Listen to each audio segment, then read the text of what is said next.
Bagaimana jadinya jika adik seorang Letnan Jenderal Kopassus ditilang oknum polisi dan diperlakukan tidak adil? Apa yang akan terjadi pada oknum polisi itu? Mari simak kisahnya.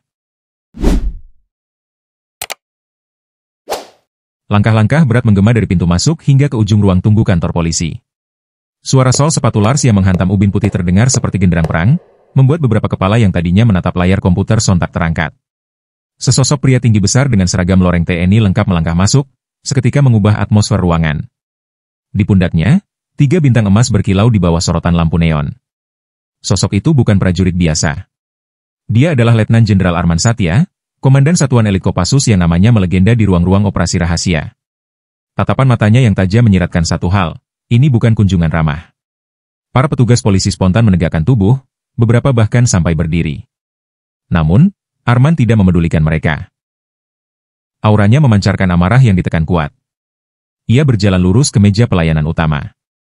"Saya Letnan Jenderal Arman Satya," ucapnya dengan suara dalam dan berwibawa, mencondongkan tubuh ke depan. "Saya datang untuk mengambil motor adik saya, Naila Satya, yang dirazia tanpa alasan jelas di depan Fakultas Teknik Universitas Nasional 2 hari lalu." Napasnya berhenti sejenak, nadanya menjadi lebih dingin. "Mana barang buktinya? Mana laporan resminya?" Petugas muda berpangkat brigadir di balik meja itu terperangah. Tangannya gemetar saat meraih Hendi Talkie, HT, wajahnya pucat. "Sebentar, Jenderal.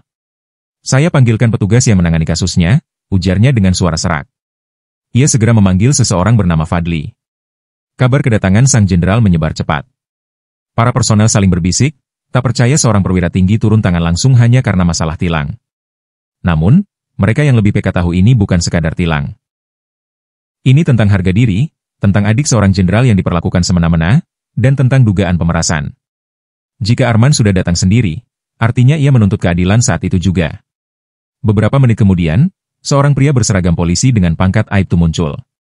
Tubuhnya sedikit gempal, dan dari cara jalannya yang santai, jelas ia belum tahu siapa yang sedang menunggunya. Saat matanya bertemu dengan tatapan tajam Arman, ia justru tersenyum sinis. "Saya Fadli, yang merazia motornya," ucapnya ringan, menyelipkan tangan ke pinggang. "Ada masalah, Jenderal?" tanyanya dengan nada menantang. Arman mengamatinya dari ujung kepala hingga kaki. "Kau yang merazia motor Naila Satya?" tanyanya tenang, namun sorot matanya menyala. "Ya, saya," jawab Fadli santai. "Kalau begitu, tunjukkan pada saya bukti pelanggarannya."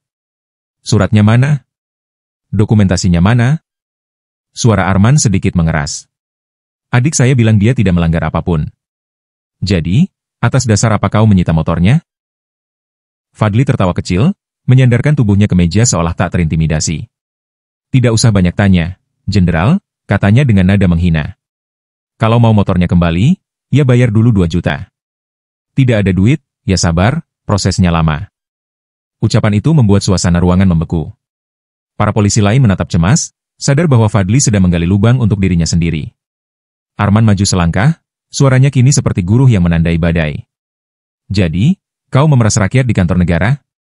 Memaksa warga membayar untuk sesuatu yang tidak mereka lakukan, tanpa bukti, hanya karena kau punya seragam?"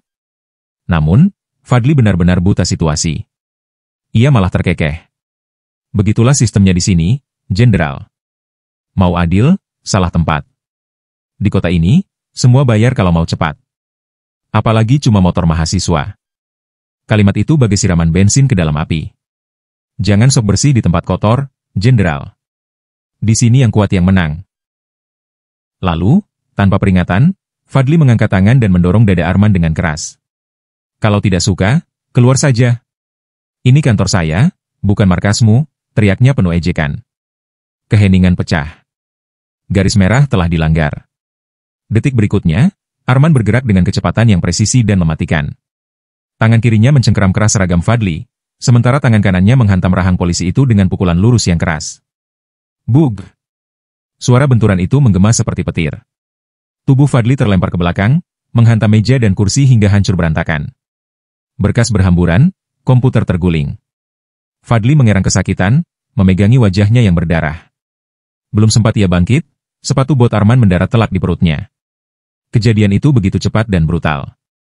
Para polisi lain hanya berdiri membeku, menyaksikan seorang jenderal menghajar aparat korup di markasnya sendiri. Darah mengalir dari hidung Fadli. Saat ia mencoba merangkak, sebuah tendangan lurus kembali menghantam perutnya. Napasnya terputus, suara retakan samar terdengar. Namun, kemarahan Arman belum usai. Ia maju lagi, menghunjamkan lututnya ke dada Fadli, lalu menghantamkan sikunya ke pelipis pria itu. "Aku datang baik-baik," teriak Arman, suaranya menggelegar. Ia menarik rah Fadli, mengangkat tubuh lemas itu, lalu membantingnya ke atas sisa meja pelayanan dengan kekuatan luar biasa. "Kau yang mulai menghina, kau yang memeras," lanjutnya dengan suara bergetar. Beberapa polisi mencoba maju, namun langkah mereka terhenti oleh tatapan membunuh dari Arman. Keributan itu akhirnya sampai ke telinga Kapolsek. Ia berlari keluar ruangannya dan mendobrak pintu lobi. Pemandangan di depannya membuatnya membeku.